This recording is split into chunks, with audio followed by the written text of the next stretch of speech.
Sabendo, amados irmãos, que a vossa eleição é de Deus. 1 Tessalonicenses, capítulo 1, verso 4, por João Calvino.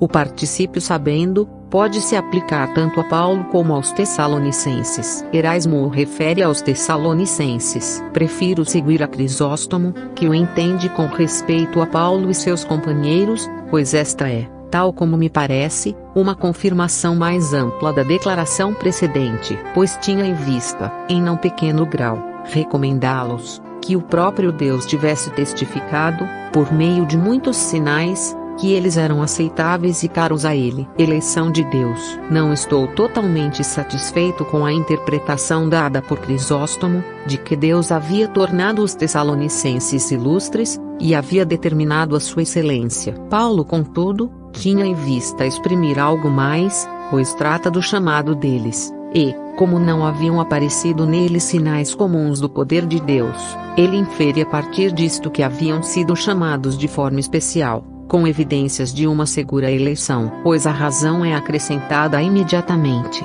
que não fora uma simples pregação que lhes havia sido apresentada, mas uma que estava associada à eficácia do Espírito Santo, para que alcançasse crédito total entre eles. Quando ele diz em poder, e no Espírito Santo, em minha opinião, é como se tivesse dito, no poder do Espírito Santo, de modo que o último termo é acrescentado como explicativo do primeiro. A certeza, à qual ele atribui o terceiro lugar, ou estava na coisa em si, ou na disposição dos Tessalonicenses. Estou mais disposto a pensar que o sentido é de que o Evangelho de Paulo havia sido confirmado por provas sólidas, como se Deus tivesse mostrado desde o céu que ele havia ratificado o chamado deles. Quando, porém, Paulo apresenta as provas pelas quais havia se sentido confiante de que o chamado dos Tessalonicenses era totalmente de Deus, ao mesmo tempo ele aproveita a ocasião para recomendar o seu ministério, para que eles mesmos,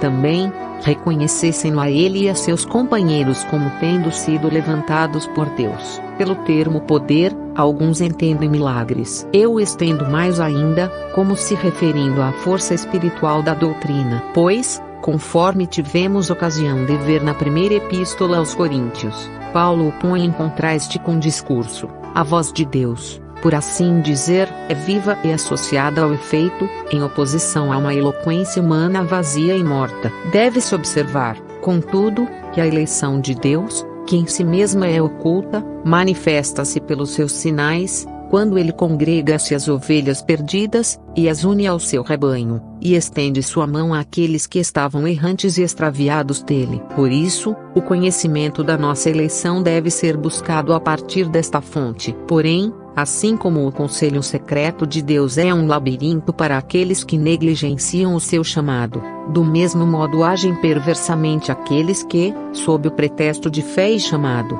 obscurecem esta primeira graça da qual se origina a própria fé. Pela fé, dizem eles, alcançamos a salvação, logo, não há predestinação eterna de Deus que faça distinção entre nós e os réprobos. É como se dissessem, a salvação é da fé, logo, não há graça de Deus que nos ilumine na fé. Não, mas antes, assim como a eleição gratuita deve estar associada ao chamado, como que é o seu efeito, assim também ela deve ter necessariamente, ao mesmo tempo, o primeiro lugar. Pouco importa quanto ao sentido, ao particípio amados, ou ao termo eleição.